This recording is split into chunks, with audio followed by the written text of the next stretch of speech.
Welcome, Ghost Wardens. It is time to go to the mountain and come to the mountain. You have almost 400 of you already have pledged for the Legend of Ghost Mountain campaign. Thank you, thank you, thank you.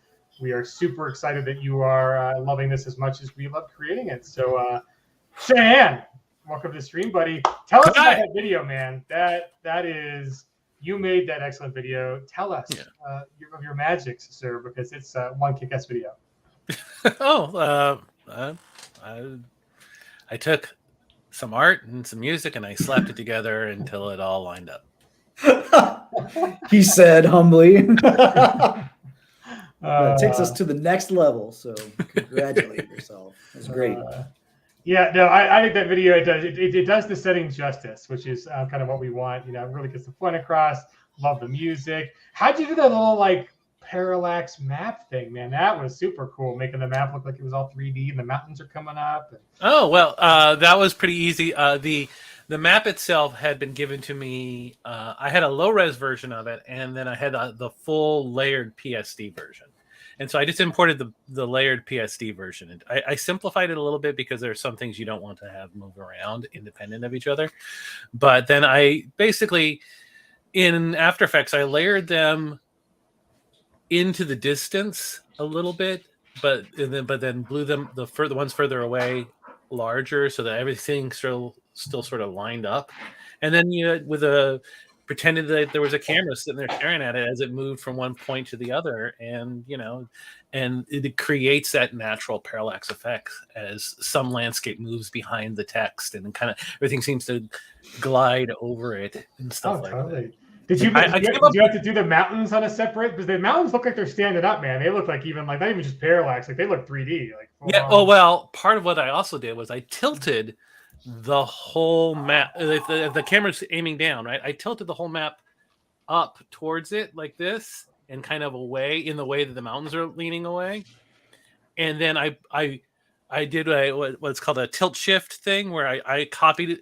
I put a copy of a blur layer up on top of it all where it was blurry at the edges, and then I whited out a strip in the center so that it was always nice and sharp and in focus in the center, which made the stuff that went past the center of the frame get blurry, and stuff coming in from the top of the frame still blurry, but then becoming clear as it went past the center. It creates a greater illusion of depth and distance and stuff like that. Oh, you are a wizard, sir. Yeah. Yes. And we don't always have the text on a separate layer, but on that one, I specifically requested text on a different layer because as I'm making this map and I'm kind of making it up as I go along, I'm like, I am going to make critical errors as I do this. I'm going to need to change these names later, and if they're burned into the map, it's called that now. Yeah. Oh, and it's a big map. Stupidville is really dumb. I shouldn't have called it that. Last night, Shane's like, "Hey, could you just throw the map up?" I didn't have a JPEG or a small TIFF, so I went and downloaded. I was downloading the 600 megabyte, and luckily Donald came through in a pinch and forwarded it to me. But I'm like, it's like a 374 megabytes, and it's stalled out on Dropbox. And I'm like, oh, Shane, why did you ask for the 600 megabyte file right now? I've made several of these, and they get real big real fast, because if you wanted to print it any sort of legible size, I mean, where it gets to the point when I made the map for Deadlands Noir, and I had the map of New Orleans on one side, and you flipped it over, and it was a world map of all of the United States in the 1930s Deadlands universe. It was a nightmare when people got real fiddly with let's change the way how the railroad line runs between St. Louis and Kentucky, and let's bring it up through these areas, through these counties and stuff like that. I'm like, you realize simply opening that file is takes half an hour. Yeah, I've seen the Deadlands. There's a straight up Deadlands map that Simon and you and crew worked on. And that's so large, it has its own file type that I had never seen before. And it's not a PSD. PSDs cannot handle a file that large. It's got to be they have their own format. It's a new format for a PSB. For because it takes up so much, especially if you want to keep the text editable. like because they kept like wanting to change the fonts around and stuff like that every couple of days. It was production problems, everyone. Yeah. Well, it's like, folks, I mean, like, so we've been really good on this campaign because Daryl was really good and got this thing done and then upgraded super quickly. A lot of times it'll be 5 minutes before the campaign launches on Kickstarter, and Shane's like, "Hey, Donald, can you change the font on all the product images? Just all of them, please." All of the pledge images and basically everything that goes into a campaign nowadays is also a PSB, because I work everything in what's called a smart object. So if it's this big on the screen, it actually remembers the whole file, so I can scale it up like that. Yeah. So that, oh, hey, we have a different version of this map that we want to put on all the pledge tiers. I go and change that one file, open all the files, relink, and it's done. So that there's not the, I like the first campaign I did was ETU Study Abroad, and I didn't really know what I was getting into. And we ran that campaign. We ended up delaying it because I had wisdom teeth removed, and I was there the days before. Like I think I was like this in a meeting because I didn't have the energy to sit up, and I was changing graphics, and Shane was like, "Nobody's gonna die if we push this a day or two." You've proven you're committed. Let's push this a day or two. Right, we like not throwing folks under the bus, so we're usually a little vague. And like this campaign, we put it on Thursday, really because there was so much of our energy and talk, and the zeitgeist the air had been sucked out of the room last week because of OGL. Right, There's a lot of concern. Like, is anyone going to even notice thanks to OGL? Right, yeah. And we're super excited about the campaign. So like, let's give us Tuesday and Wednesday to get our newsletter out. We'll do a stream. We'll ramp up to this campaign, even though we're headed into the weekend pretty quickly on a Thursday start versus a Tuesday start. It's like let's ramp up this one and give people a little more preview than we normally do, just to kind of get the excitement. And it worked. It was great. You guys showed up. That's the big thing, is you guys showed up. Thank you all so much. Like, it's huge, to see the turnout, especially because, and there's always that nervousness around. It's traditional to go on Tuesday. Yeah, right. Is like, are we going to lose people's attention, or if we wait until Thursday? Now those extra 2 days, we can get some extra things in, and some things with the dragon came out in those those last 2 days, stuff like that. So it was time well spent. And I know people have been waiting for it anyway. That was the other thing. It's like, gotta wait again, another 2 days. Come on! But thank you all for sticking with us.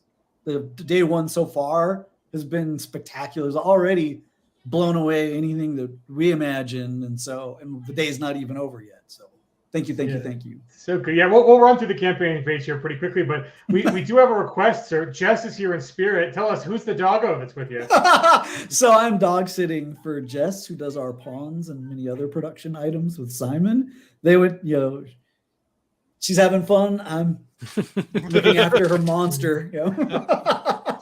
So if I suddenly mute, he can be a little bit barky. I'm not going to say that too loud unless I set him off. But if I suddenly mute or disappear, it's like, dog issues. I'll be right back.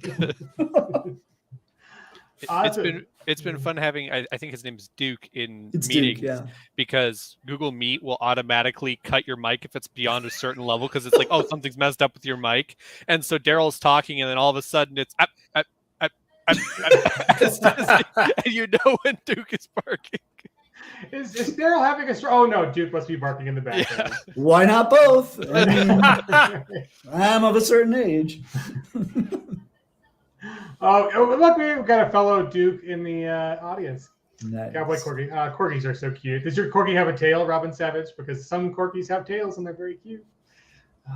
So with that, let's go. Let's talk about the stretch goals. Let me pull the page up, and Don can walk us through all the things you guys have already unlocked, because I think we went over the 40K stretch goal already, which is amazing for the first day. So Yep. That was another kind of risk, bold move on this one, from the production crew, was, doing the stretch goals all shown up front, because, sometimes that works. Sometimes there's not as much to talk about, or, especially if you have a slow start, there's some worry, but Yeah, no, but pretty. Sorry, I know pretty Shane good. hates this, guys. I'll do it real slow. We'll get back to this chat. So no one has vertigo. So let's go. We look need at to turn the Our eyes sensitivity down on your scroll wheel so you just can't. That's true. Our eyes are like a cartoon thing going. I think we need to be at the very top to look at what our numbers are. I should have known, folks. I could just tell you. There we go. Okay. Oh, here we go. 395 backers, 42K. Wow, that's so fantastic. And honestly, we say it every time, but it's that 395 backers that's the number that makes us go, yay. Right? Oh yeah. Yeah, that is great. So hopefully we'll get to do more than 400 before the night is out, and that is just great. There were I think there were 430 of you who signed up to be reminded on Kickstarter launch. We had You all are right there. Yeah. Right? Thanks, you. everyone. Thank you. Well, it was honestly tempting to just keep pushing the campaign date back because we had like 300 on Tuesday, 350 on Wednesday, 400 before we launched. It was like, can we just keep how many people can we get to go to the pre-launch campaign? Yeah, but every time we push it back, I've got to write like another adventure. So. let's get it out there. It was, I forget, how many pages was the original before on the 32. Game Changer? Yeah, It was 32. On the Game Changer, it was 128. Yeah, 128. So we had another 70 pages, and then before this campaign, we added another 32 pages. So let's just see if we can break Daryl's back with Ghost Mountain. It's good. Like I can do this stuff forever. So. Oh yeah, I mean we have to talk about the Dismembered Emperor at least at a time because that is the coolest concept ever. I just like that. I mean, there should be a bar, like a speakeasy called the Dismembered Emperor. It'd be fantastic. But I'd be remiss if we scrolled down too far and didn't talk about this awesome thing. We talked about it last night, so if it's a repeat, I'm sorry, folks, but we are offering everybody who goes in for the box set a free 4.5-inch Imperial Dragon miniature. They are awesome. The art is mwah. First time we've done a miniature with a campaign kind of like this. We've done smaller miniatures with partners before, but since we're now in the board game business too, there are forthcoming Doomguard board game. And maybe if you had a corporate synergy on your bingo card, right? So we've got some great contacts in the miniature creation world now, and this is a prototype of the STL file for the miniature. And then if you are a miniature collector, and you just want to get in for the miniature, there is a whole pledge level just for this. Excuse me, and it's an add-on. So there are lots of ways to get the miniature. And then if you're retail, pledge for $1 or get in contact with me or info@pegging.com, and we'll tell you how to get these in retail, maybe. And but it's and a campaign the whole exclusive. thing with the and the whole thing with the dragon that was really interesting was we were looking for ways to make the box like sweeter, right? Like, something really cool to throw in there, even if it's possibly too expensive to do. And, when Shane said the dragon, we're like, oh man, that'd be awesome, but we just can't. And he's like, well, maybe we can. And yeah, when Shane said that in the meeting, like everybody was like, what? Maybe no way. Yeah. You can't just throw in like 120. Here we go. Yeah. You can't just throw in a giant miniature like that. And what's super interesting is, people are concerned like, oh, the cost differential or whatever. It's like, it's zero because we're literally just throwing it in for free. Yeah. Oh, it's right legit. It is not on the spreadsheet of how much is this going to be at retail, how much is it going to be for pre-order, how much is it during the campaign. It's not on that sheet. It is totally free. Our already projected absurd value doesn't even include it. We're like, oh my God, so that's a thing, Daryl's not kidding about the projected value. A la carte in retail, each of those bits, we're talking, I think, at least double, if not triple, the price that you're paying for the box set. So let's just say that box is a significant saving, which is why we're always like, oh man, people just want the box. But actually, people only want one or two things. And that was another lesson that we learned the hard way with it. Right. And that was also why we put the dragon up as a separate thing in case someone's like, you know what? I don't even want the stuff, but dragons are cool. I just want a dragon. There's one person that wanted that. It's like, okay, sure. Here's the option for you. Everyone needs the dragon. And I mean, I just priced out Holler. Holler is amazing. I'm so jealous of the I got mine. Right? I didn't order mine, so I went and priced it out with all the bits and the VTT. And oh my God, if you got in on the Kickstarter campaign, you got a sweet deal. Like, I think the number in front of your box set deluxe thing was a 1. I think after everything in the cart, the number was a 4. Yeah, you got a great deal on Holler, folks. And people have been like showing it off, and like as they get it, they're like, "Oh my god, this is a beautiful book." You know, between the art and the writing and everything about it, that setting is just that's one of those people need to see it, play it. You know, once again, right? And this is, you know, in part, it's our jobs, right, to make sure that we don't throw out things that are crazy and are like, oh, you know, that's going to cost way too much money for us to make, right? We have to be reasonable, but that limited edition sheep squatch skin cover was just Shane going, why don't we just do this? And we're like, let's just do it. Yeah. You know, you're in charge, Shane. Right. If anyone else says that, they're fired because they lost the company money. But yeah, or I mean, he wouldn't, but like that would be the joke, right? Right. But like Shane would be like, meh, whatever. Let's take a bath on this because I really want that sheep squatch cover. All right. Many Squeech were harmed in the making of that book. You're still pushing the Squeech, man. They're going to put Squeech on my goddamn grave. Stop trying to make Squeech happen. We're not having it. Yeah, so guys, this is, and we looked at the backer number so far, like everybody's gone in for the box set. The can is by far the most popular pledgeable. But on the 150 Ghost Mountain box set in print, oh my God, there's so much in there. So it's you get the box, right? And then you get the book, which is 192 pages, hardcover. The archetype dossiers, which are like if you've done our Rifts campaigns, they're like 4-sided, folded, awesome, like a little heavier card stock with that nice lamination on it for the characters, the archetypes, and you guys have already unlocked an additional archetype, so that's pretty cool. We'll get to that in a sec. For context, the archetype card, not actually, but archetype dossier, double wide. Yeah. I don't have any. I'm not Simon where I have 1,000 of just like the blank white. I got to grab other products that we have. Yeah. Well, and the fun thing about that extra archetype too. So I saw someone asking in the comments, like, well, do you have to play a Ghost Warden? And it's like, well, for the plot point campaign, the Ghost Wardens are the story mechanism, but being a Ghost Warden itself is an edge, and you don't necessarily have to take that edge to be part of the temple. Like they've got different roles, and that 6th archetype is that she does not have the Ghost Warden edge, which can be particularly hilarious when you're fighting ghosts, because if you're not a Ghost Warden, you can't see them or touch them. So she can have trouble in some of the fights, but not all of the fights are against ghosts, or not all the conflicts are that. And she brings a completely different skill set to the table. And she's been a ton of fun anytime I've had someone play her at convention games. So I was pretty happy to see her. She's one of those dark horse characters that was thrown in early, and I just expected she would just die and be forgotten.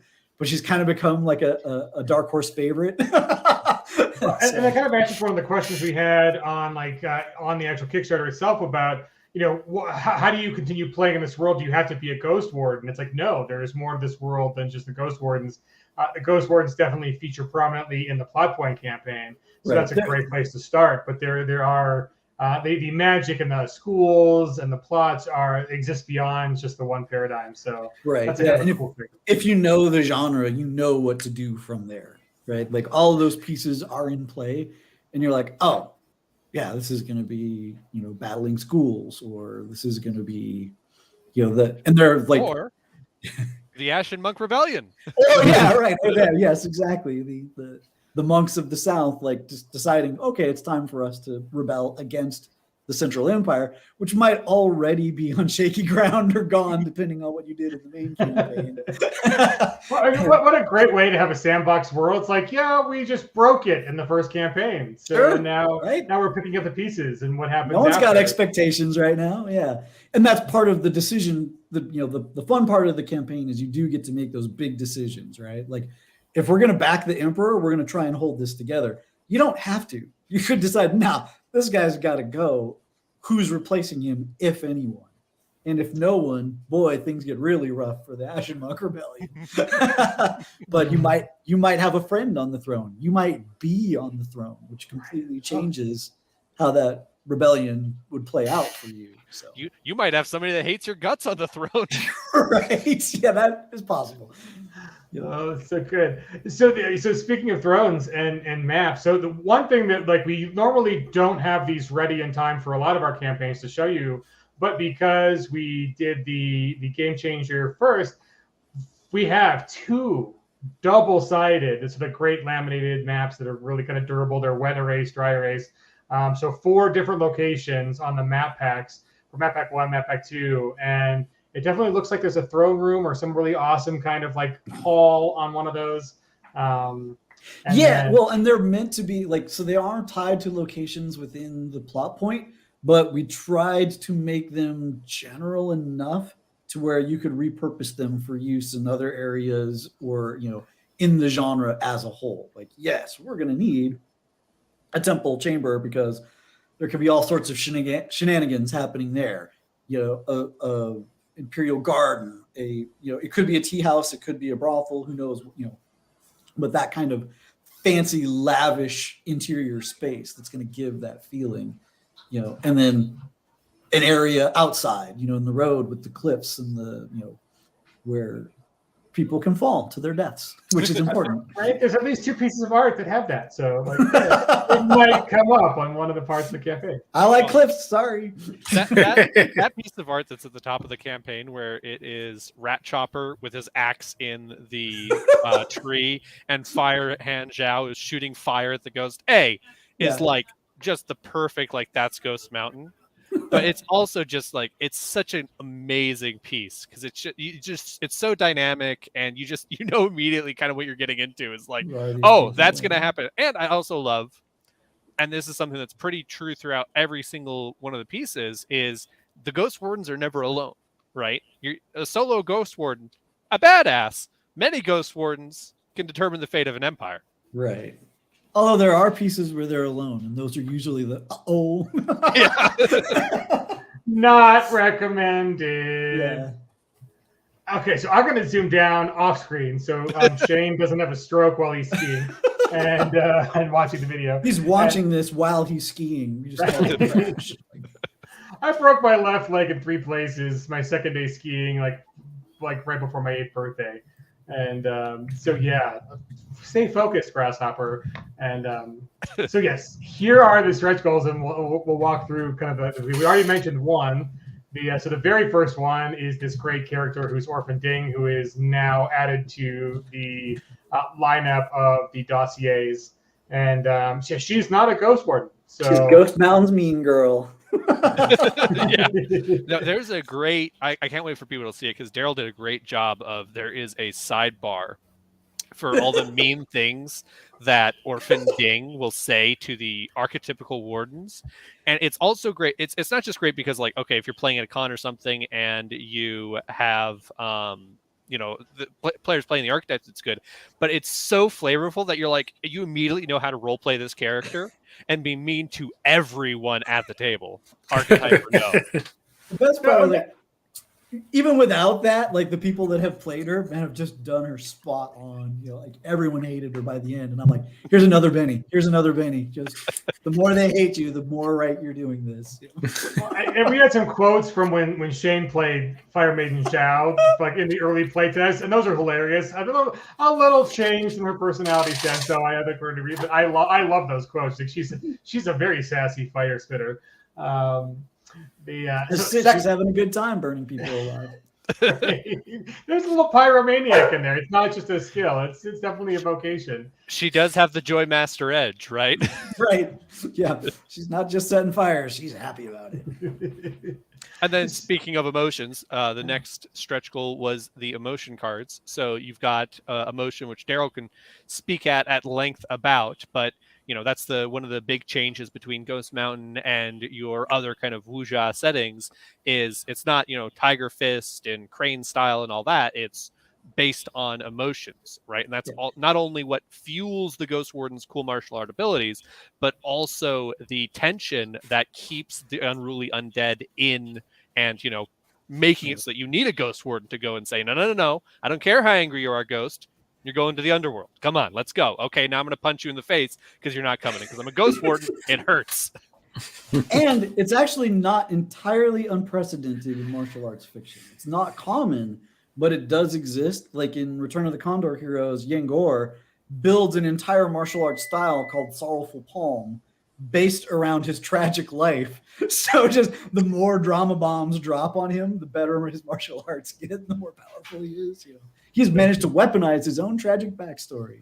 Yeah. It's fun. I think that's a really great way that the setting can be possibly expanded in the future. Right now, it is a full and complete setting, and future adventures can kind of build on what different emotions we haven't covered already in the campaign. And so yeah, there's room there. That's all.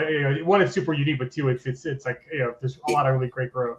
And for making your own characters, one of the things that we do is like, here's the sidebar. Like, here's like 100 different variations of emotions, and which one of our 5 big ones it actually kind of falls under. Because, like, if you've ever looked it up, like, there's an emotion wheel that's got like 100 on the outside, but as they move inwards, that pretty much boils down to 5, like the same 5 every time. And some of them are right on the edge between this or that, and so the idea is like, okay, pick your emotion on the wheel and let's see where you go, like what feels right to you in your role playing. Well, and also it's the design style that kind of everywhere you play in Savage Worlds, you see it poke through, right? Of what's the trapping of what kind of a rageful anger master am I, right? Am I the quiet, I'm just going to get more and more mad and then just, like break somebody's neck because I've gotten so mad? Or am I I'm screaming the entire time and I'm mad? Or are you just passive aggressive? Like that counts. Sarcasm, I think, falls under the rage umbrella, Like there's all sorts of stuff like that you might not initially think of. But it's like, oh, yep, that does fall under anger. All right. Good stuff. So speaking of Firehand Zhao and her sassiness, the next unlock is all about her. Yeah, well, so Firehand Zhao is the like most caster of all the archetypes, so she had the most cards going into this power deck. But so both the power cards and the emotion cards are all companion with the archetype deck, right? So it's one big set, and so that way you've got everything in one. And so the power cards are all of the powers that the archetypes have. They have the all the rules, right? They have the not trappings, power modifiers. Yeah, modifiers, that come up. Modifiers. And basically, so that way you've got like here's healing the way Firehand Zhao would use healing, right? To give you a little bit more. And it's great for players that are a little less comfortable when it comes to playing Savage Worlds, right? Especially folks that are newer. It takes a little bit of work to wrap your head around like how trappings work and how to customize and make things your own. And these are a great tool for players that are newer like that. And what we've tried to do with the box is like everything in it as a practical use at the table. This is all stuff that I've either printed my own at conventions or, have had to substitute in some way. So like I'm thrilled to be able to have it, right? Like, ooh, this is all stuff that I want. And because if we've all got power cards, from basic Suede, but when you've got 2 or 3 characters that all have the same power, you're like, well, are we sharing or does everyone have to bring our own? Yeah. So what we wanted to do on this time was for the archetypes, at least, let's put their powers in as power cards that go with them. So yeah, and Xiao's not the only one that's got powers. The Wavering Blade. One. Wavering Blade, but Wavering Blade's got his swordsmanship powers, which if anyone's played Fantasy Companion or Pathfinder, Mystic Powers, how this is going to work. It's the same base mechanic, but the like Don's saying, the trappings. Oh yeah, and Smite, our signature weapon, is right, but that's also how you get like the heart-piercing strike that you see in stuff, right? It's like, oh, you focus, that blade's gonna be able to cut through a winding, stick, right through the spot that you want. That's Smite. That's what it is, right? I also love how we can see Daryl about to throw out the line and go hardcore into the Wuxia nerd stuff. And it's like, wait a minute, not everybody knows that. Let me reel it back and be a little more general. If we let Daryl, and I think we've got on the docket, we're going to do a stream where Daryl and I are just kind of talking about, again, I don't know that much about all these places on the map, and I think we're going to kind of do a deep dive. And that's going to be if you're also a big Wuxia fan or you want to learn more, that's going to be Daryl's opportunity to absolutely nerd out and teach us a whole bunch of stuff. Well, speaking of nerding out, and you would teach us, so this next stretch goal is Don's favorite because it was Don's idea. Yeah. So Legend of Ghost Mountain, my favorite stories, period, are getting the team together stories. And Legend of Ghost Mountain has a lot of, we're getting the team together, but by team, we mean army, right? And you've got the army of the inevitable undead, and you've got a couple of different ways to deal with it. And personally, my favorite is the, let's go and get allies and convince people to come and work with us, right? And get this coalition together to deal with this massive undead. And when we're thinking of things to kind of, again, plus up the, things that are actually going to have practical value, one of the things I pitched was the mass battle playmat. And so that way, if you're doing, I think if you do all the mass battles, it's 5 mass battles across the campaign. Again, you don't have to do all of them. Some of them are optional. If you're a monster and all of them are optional, you just lose the country. Yeah. Yeah. How much of a monster and how many civilians you're letting to just get wiped out by an army of undead means how many are optional. But so this is gonna help you with that. So that way, you have at the table a visualization of like, oh crap, the GM's got a lot of tokens for their side. We gotta. Do we know the people in that village over there? Maybe we can get some help. And it's to help ease people into a part of the Savage Worlds mechanics that they might not have used a lot. And that's one of those areas that, like, the more you use it, the more you're like, oh man, this is an absolute drama engine, right? Like, people always ask, like, oh, how do you keep your villain alive? Make them the general of an evil army in a mass battle, because there's no way to get directly at them, but they're rolling against you and you're rolling against them and they're irritating you. Like, oh, I want to get this guy. I want to get him. Maybe you win the fight, maybe you don't and have to retreat. And if either way, you've got that villain ready for a later fight. And it's, it's awesome. And it lets you flex in a very different way. And it's very cinematic, but like a lot of the rule sections, people might not choose to embrace that layer yet, but hopefully we can convince them. And the mat will help. And then I think, Blandar, you're muted. Awesome. So you guys already unlocked all of these fantastic stretch goals, burning past 40K on the first day. So let's take a look at, we have a couple more that are planned, and so we'll go through those real quick. But Don, what's up with this 60K? What do we get here? So at 60K, we get the 24 pack of adversary cards. So I'm excited we have a lot of cool monsters and undead for players to encounter in Ghost Mountain.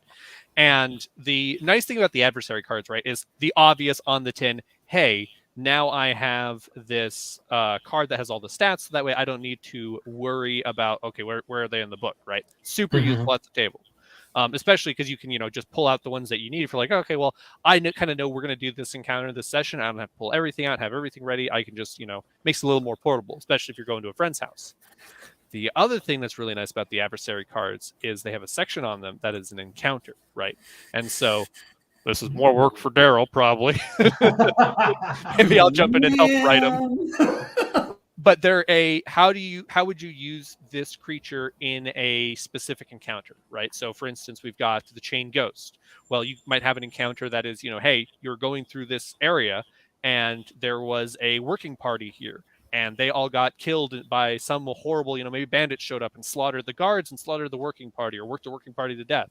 And now here's this little encounter so that if you're like, okay, well, I kind of want to throw another fight at my players, right? I want to show how dangerous this area is. You can shuffle through your adversary cards and be like, this encounter, this is the one I'm going to use. And it gives you, again, more utility. It makes what's in the box even more useful. Good stuff. And then this is one that we all, like, this is the internal staff favorite. Like, please get us to 80K because we really want these. This one's pretty sweet. So this is upgrading the Central Empire map to be a fabric map in the box set. And it's just really cool. Years ago, I printed out for a home game a map on Fabric. Actually, my wife did it just on a lark to see would that work, and it did. And it is so cool to be able to like unfurl the map, and it's also super thematic of something like Ghost Mountain, right? Where I think in the write up I was like, you can imagine somebody pulling out this map and inspecting it and trying to figure out, okay, are we going on the right way? And tying back into the overall story, your players are going to be constantly going around throughout the Central Empire looking for places, right? They might open up the map and go, hey, what's here? Maybe we can get some help here in this place. And one of the interesting things in the campaign is when you talk about like the timing of the overall story, you get early on a MacGuffin that lets you see what the bad guys are up to. And you can like it shows in the thing, like, all right, here's the marker for the army. You can see where they're going. And like, oh, we've got exactly this much time before they get to the capital city and kill everybody. We can side adventure, we cannot. And all I can say on the subject of cloth maps is not only do I want this one, like I want to go back and let's get a 50 Fathoms one. Cloth, one of my favorite maps of all time, and on cloth, I would just be like, oh. So this one, like Simon is trying to find a good faux silk just to keep it fully in theme. 50 Fathoms, we get something like that looks like kind of like skin. Canvas, skin, humans. You want sailcloth or something like that. Oh, for sailcloth. Nice. Yes. All good choices. Landauer just wants to hide the fact that he's a serial killer by getting the faux human skin maps in the warehouse. That's true. I mean, you save that one for rippers, man. Screech are close enough to humans or sheep squatches, and that's the real reason I didn't order. I want to get a couple of those Holler limited editions just to chew on around the house. It's Atkins. It works. It's good. So we were actually just okay. So like this is not on the Pinnacle schedule, but pre-stream we were all talking about how much we all want 50 Fathoms to have a swadification. My favorite setting of all time. Dude, you're welcome. No small part to the art from Cheyenne. Absolutely. An absolute highlight for me was getting to work in that setting and have Cheyenne do the art when we did the Fire and Earth update for it. Oh man. Yeah. Hopefully we'll be able to do more. Right. Well, so we're glad to see these take off so well because that means that we will be doing campaigns for as far as I can see. But this last year, I think all of us can agree this last year has been more acceleration for the company than in a long time. And, sorry about your wallets, everybody. I always wanted to do an update to 50 Fathoms with Captain Nemo. Getting to explore what the ruins that are still down there of the old world that got swallowed up. Oh my God. I would love to see the underwater submersibles you'd come up with because since we're talking about it, we'll get to the last stretch goal in a second. We'll pop it up in. So Cheyenne, tell us about the awesome, speaking of like amazing vehicles that travel through different mediums than just on the ground. Tell us about your current project that you're working on and what streaming you're doing, all the good stuff on where people can find you. Right now, we're going to let's see. I did Axion last year, which was my little playing around with the concept of a Victorian, or what did I call it? Gilded Age space opera. And the ships are they're so cool. And that did really well for the streaming company that I work with on that. They really want me to come back and do another season of that, and I'm dragging my feet because I like playing in other worlds all the time. We want you to put that out as a full-fledged source book with a box set with those ships as miniatures. Now that we're in the miniatures game, come on. Oh yeah, if I got a solid offer for like we'll make the miniatures, then I would be seriously considering that. Yeah, definitely. I got a whole bunch of designs for them, of course. We know people now, Shai. We know people. We'll get this done. Let's do this. Shane's not here to say no. So. I will be streaming, or I'll be playing in a streamed game. I won't be the GM for a change. Coming up next month or so, in a classic convention game, Bad Night at El Rey. being run by Carl Kiesler.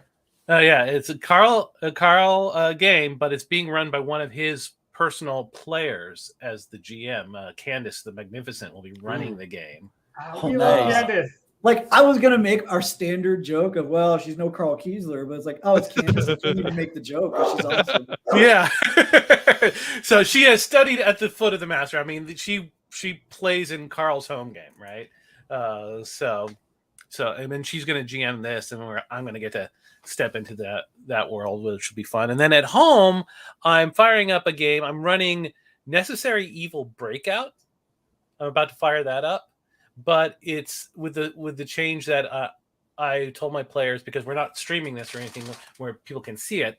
We can pull this off, and it's going to be set in the DC universe in Gotham City, and so and they're all playing characters straight out of the comics, and it's just going to be a lot of fun. And I think the team of villains consists of Clayface and Killer Croc, Deadshot. And there, one more. I can't remember. It's like a knockoff of the Electrocutioner, I think. Oh, and Catman. Yeah, and they're all going to be like stuck in Gotham City trying to escape the invasion, the alien invasion. It's going to be a lot of fun. Good. And I'm working on a bunch of custom art for that. I want to do the sort of thing so that when I load up because we'll be playing this over the internet on a VTT, and every piece of terrain, like a lamppost or a fire hydrant or a car or a garbage dump, I can't read it full the word for some reason, is going to have multiple images of it, so they can all be picked up off the map and thrown around at each other and ripped out of the ground and smashed over each other's heads. It's all going to be destructible terrain maps. So modular dumpsters also with fires, because yeah. It's gonna be a lot of fun. Oh, love it. I love it. See, this is the best part about this job, is to work tangentially with like amazingly creative people, because they make really good games. I'm like, so excited. So give us the links, man. You were like the company I work with. You can spill beans. I'm sorry. Yeah. The fine folks over at Valor Studios. Nice.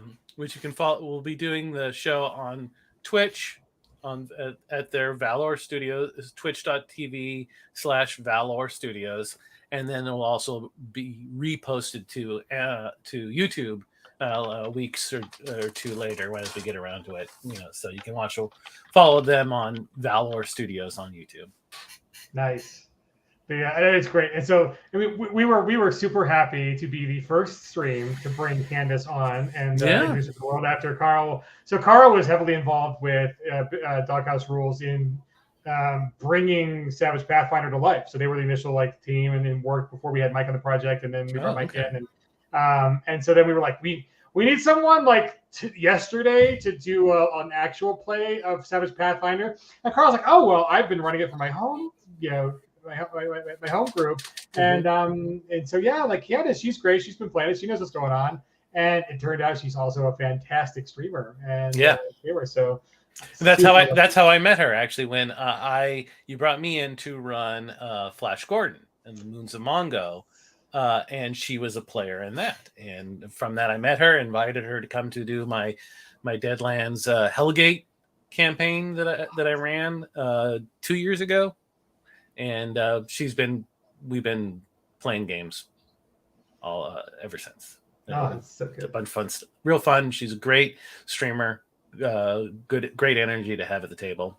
And she's now from that, now she's reviewing any games for the Annie Awards and stuff like that. She's fallen down the whole rabbit hole into Candace. Yes. I voted for her. Yeah, right? Yes, exactly. We love Candace, so hopefully we'll have her back on again soon. I know she's super busy now, but she's doing all the things. She's yeah. Maybe we're too small for Candace these days. Yeah, I know.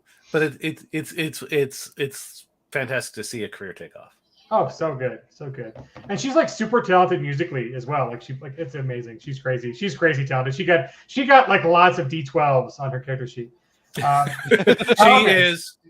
Magnificent. Right, that's true. In the name. So Thomas, the next Holler thing that's coming out is actually comics. So before we return to Holler for adventure material, we are proud to say that our partners at Outland, so the Outrider imprint, is doing a Holler comic series. So that'll be the next thing that we get to show you. So that'll be awesome content coming up there. And I know Tim's working on both. Tim is working on be a both. matter of timing, right? Yeah. But the Prenzi, the Italian amazing artist, he's back on board for the comic as well, and so there will be a super consistency of look and tone and feel and characters between the RPG material and the comics material. So that's what's coming up next on that, guys. I mean, if any setting with that art deserved a comic, it was definitely Holler, and Francesco's art is just. I'm just sad because some of the characters that we played in Tim's home game or in Tracy's version of it have totally seeped their way into the comics and stuff like that, but not mine.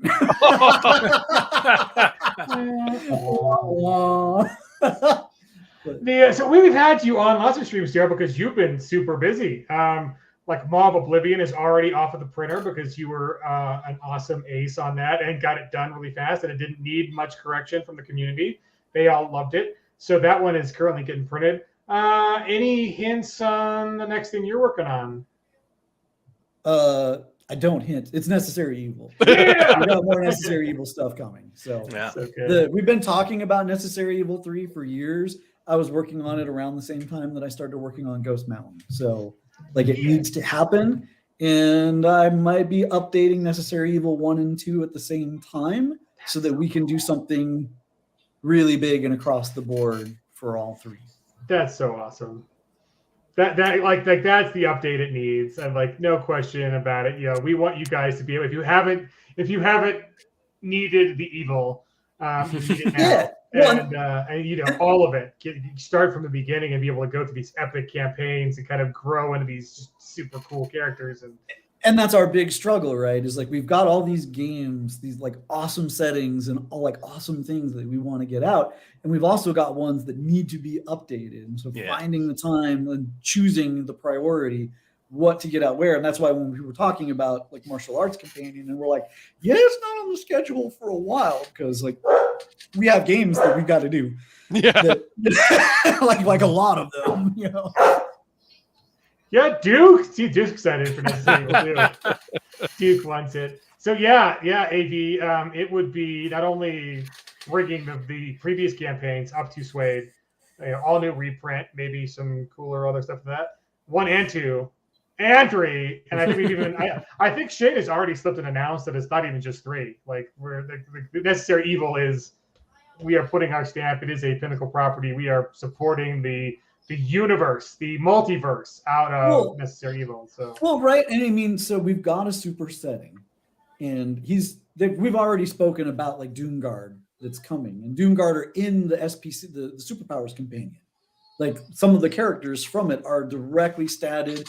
The Doomguard itself is mentioned. It's that's kind of the heroic side of that universe is Doomguard, and then the more villainous side is Necessary Evil.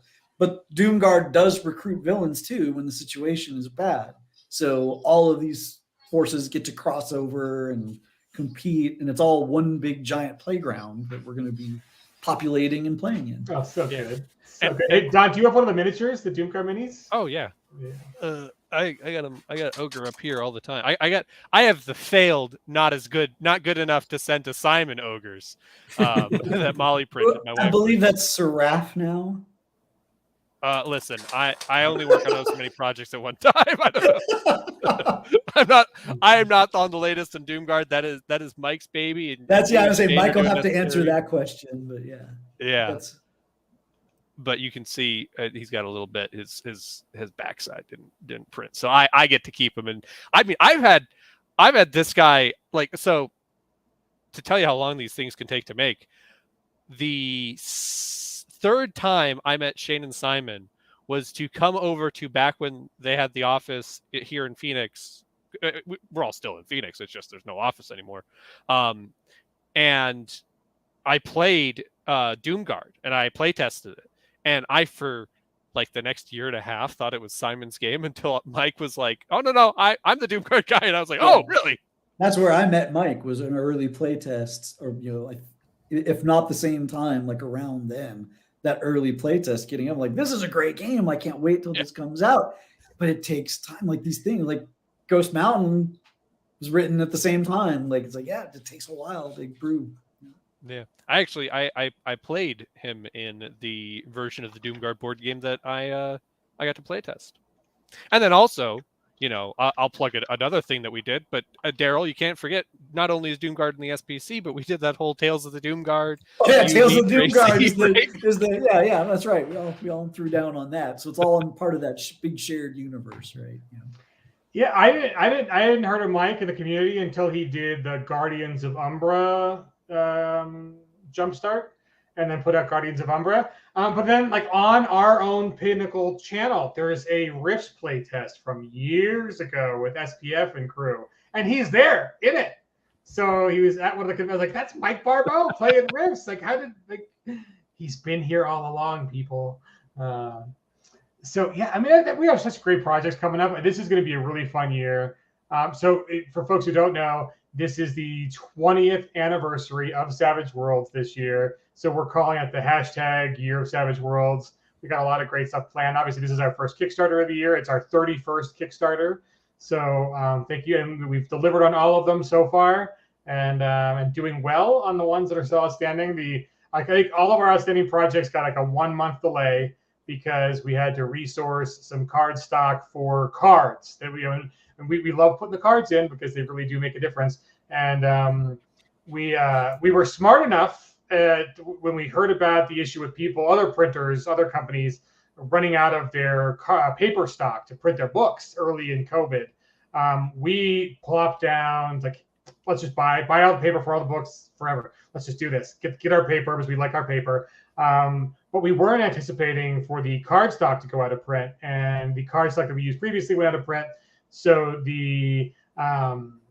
we've had to, the first alternative just didn't meet our standards for what we use the card stock for. We want it shuffleable and not bendable and not creasable. And the first alternative they sent us was not those things. And we're like, not going to make that mistake. So we're going to have to wait for a little bit for some better card stock for our campaigns. So sorry, folks, for the outstanding ones. The shipping got bumped about a month so we can get the good stuff in, and it's not a compromise on quality, and we don't want to compromise on quality. So. Well, it was a big relief that Holler arrived, because we've got, it's always uncomfortable when you're launching something new and the last stuff hasn't actually delivered yet. So the fact that Holler's arriving now, and like that was kind of our last really big box, like that. Well, not counting Pine Box and Horror Companion, but those were really recent. So there's no expectation there, but there is an expectation for Holler. So seeing that arriving in the wild right as we're launching this was like, oh, that feels so good. And it also lets people get that box and open it up and kind of have that exciting realization of like, oh, right, these boxes are beefy. Like, there's a lot of stuff in them. Like, I am getting something for my money, I mean, to give you the range, right? So, unlike as chonky as they really get, right? Pathfinder, but even what is a quote unquote small box set for us with Flash Gordon, right? So, I mean, you look at you get a lot of stuff for these box sets, and we love doing them. I mean, it's so much work. It is a lot of work to get all the bits and ends for a box set, but it's hard to beat when people are like, "Hey, I got that box set, and it's got everything." Oh, stuff started falling on the shelf. Gravity is not your friend. She's no, mistress. Especially with all the books like propped up so you can see them. But the box sets, people just love them, and they're fun, and they give you everything you need. And that's the idea, is like more material to improve your game. It's like really all you need is a book, but it's awesome to have more, right? Like, so Cheyenne just sent me a link to these. What are these gorgeous cards, sir? You're muted. Oh, muted. Is Cheyenne muted? Cheyenne, you're muted. Sorry. Sorry. I was just showing you that. That's the action deck I made for this Gotham Necessary Evil game that I'm running here. I just thought you guys would get a kick out of it. So cool. Yeah, I was just sliding that in quietly over to you guys to take a look at. And then we show the world. You should know. You can't send one down anything you want private. But there's still some there's a Catharan warlord in that there, and so it's sort of a blend of the Gotham universe, DC Comics universe, and the Necessary Evil universe kind of thing. I'm just saying, you're about to hear some knocking on your door. It's Shane and a bunch of snow gear coming down from the mountain. Cheyenne won't be playing. I know, do this. Oh my god, I love it. See, this is the best part. Like, creative people make all these fun toys, and so before our hour's up, let's go and show the last stretch goal we got, just because. And you can tell that back to Ghost Mountain, stay on target, right? He's like, oh, there's the current campaign. There's one more stretch goal. Yeah. Oh, but we're going to talk about all this other stuff first, and maybe we'll get back to it and build up the anticipation. I do like being a tease. Let's see, let's go, Kev. I think it's throw. Yeah. Okay. So Donald, tell us about the 100K stretch goal. Okay, so the 100K. This is actually it's turned into something of what we thought. Again, Shane said, "Man, wouldn't it be cool to have the star cut out in the middle?" And he will be subsiding on Simon's tears for many years to come. The Pinnacle logo. Let's do this. Yeah. So we're doing a set of 5 metal tokens that's going to go in. It's not in the box. If you do the Ghost Mountain box set print tier, you get one of these sets for free. But it's technically outside the box. So if same thing with Holler, you also look in your packing material. There's a little bag that says Holler with your coins in them. Don't throw that away. And also, if anybody's watching this after the Kickstarter, you're like, I'm gonna go buy that box set. The coins are outside the box set. But again, if you back at that box set print level, you get them for free. Unfortunately, we haven't figured out how to digitize metal coins for digital backers. Sorry, folks. But yeah, so it's a set of 5. They are perfect as conviction tokens or for use as emotion tokens. Right in the middle of the game, they got a satisfying clink. They're going to be similar in weight and diameter to the Holler conviction tokens, but kind of again, Ghost Mountain is calling it a mashup is I think a little too simplistic for it, right? It's a lot of inspired by right. It's very inspired, and it's got a lot of Daryl's own twists and a lot of the different twists that came from Shane. Well, exactly. That Deadlands feel like that's Shane's bread and butter, right? And so we wanted to do some coins that were kind of, again, it's not anybody else's Wuja. It's our Wuja, right? What are you going to get from us? It's got the extra horror, and so the coins are also customized to that. Right. Because then the coins people are used to seeing have like the square in the middle, and that's just so you can string them like on string and carry them like that. And it's like, well, it doesn't have to be a square to work for that. Right. I used to use coins just like that when I was running my playtesting early Savage Worlds as a Firefly game. I used that as the bennies for that, actually. Oh, so good.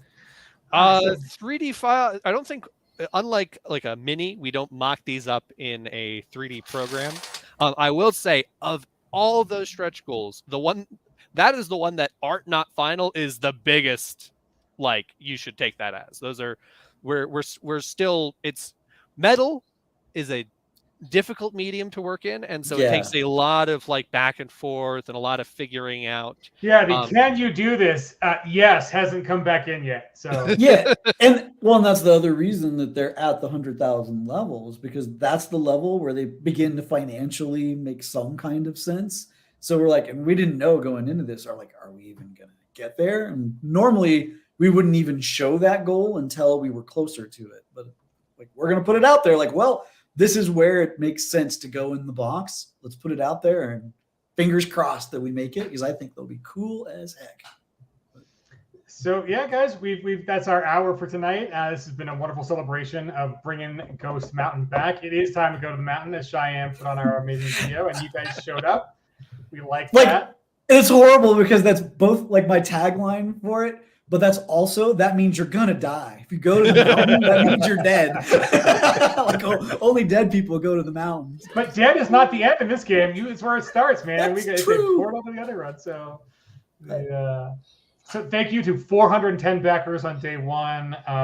That is so fantastic. That really does tell us that it was us stumbling on the conception of our game changer, and not mistakes you guys. were made. And but we did feel the love and made sure that we got what you wanted out of this. I think. On this I still reject. A lot of people have been saying it like that. It was an experiment, right? It was. And sometimes the experiment says, "Don't do that." Yeah, right. and so we've delivered what people want, which is a Yeah. full-on box set. Which and we did learn a lot from that. Yeah. Right? We learned a lot from it. Because we were like, oh, let's do this, and we think it's going to work. And it really did. And we're like, oh, boy, we were all in on this. And nope. We need to change directions here. To our credit, having one SKU for a campaign, like all the board game people get to have, would be so amazing. Oh. It would be great. There's so much back end fiddling with figuring out, okay, how many of these have to go in the box, how many have to go out of the box, how many you retail. That if just one product, one SKU, send it to Game Trade, it sells itself. It's fully contained. Retail can understand it. Well, and that's the notion, right? That makes it very easy to shop, right? Like, oh, here's the product. You click it, you're done. But what we find is, and I get this, right? Like sometimes, like, I'm not going to play it this way. I don't need that stuff, but I do want that book. Or I'm in Europe and I can, the digital files will be great, but it's prohibitive for me to get this shipped to me. That all makes absolute sense. And it was kind of like, oh, yep, we can't do it this way. We like the broken down menu is too useful to too many people. And that's good. Like, that's good to know. Right. Yeah, and that's it. It is great that you folks gave the right feedback, and we actually apparently, unlike another company, apparently doesn't read their feedback. We read the feedback. All of us. Don't go there, man. Do not do that. We have dragons too, guys. We have dragons too. There's more than one kind of dragon in the world. Landauer is incorrigible.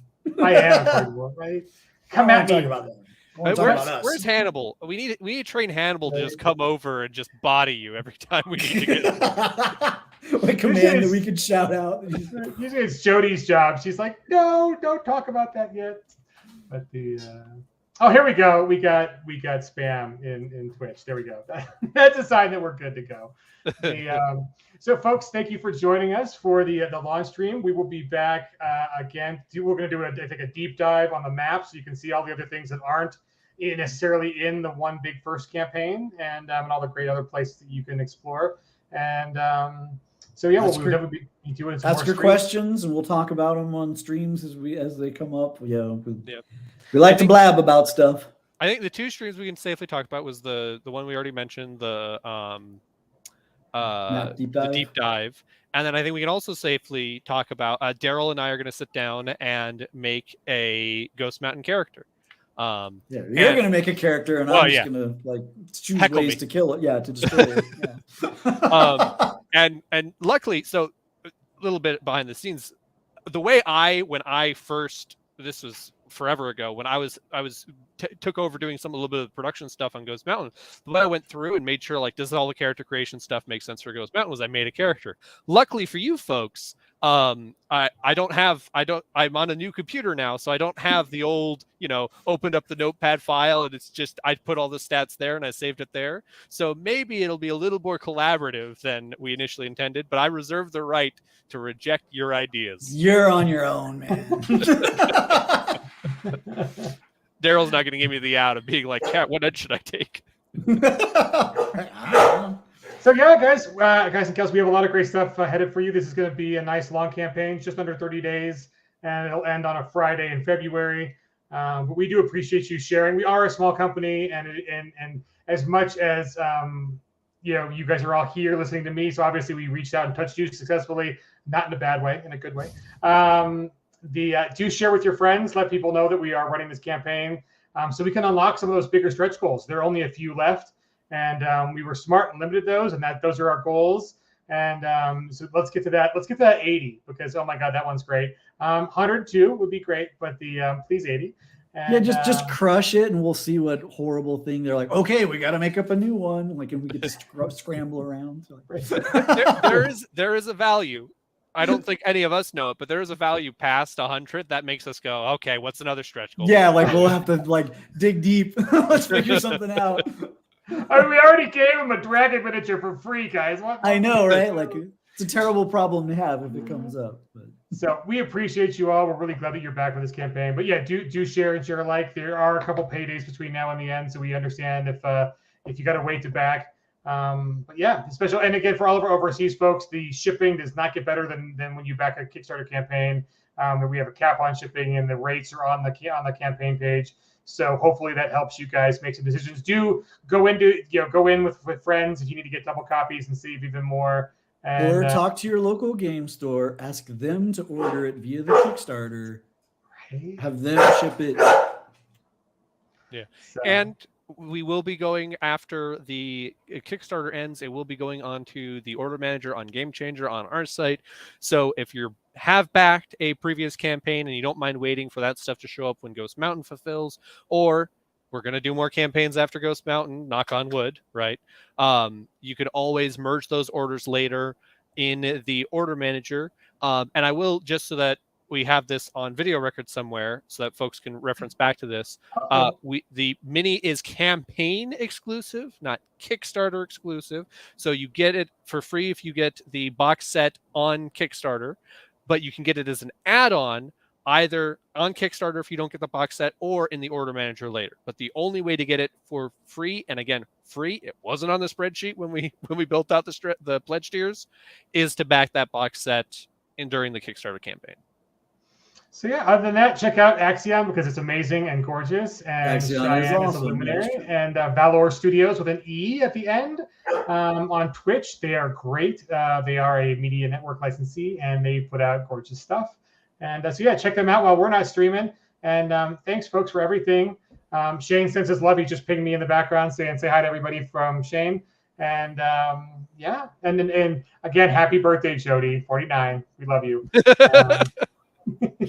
Other than that, I'm going to let you guys watch Cheyenne's amazing video one more time on the way out. And we're going to take the rest of the night off. So cheers, everybody.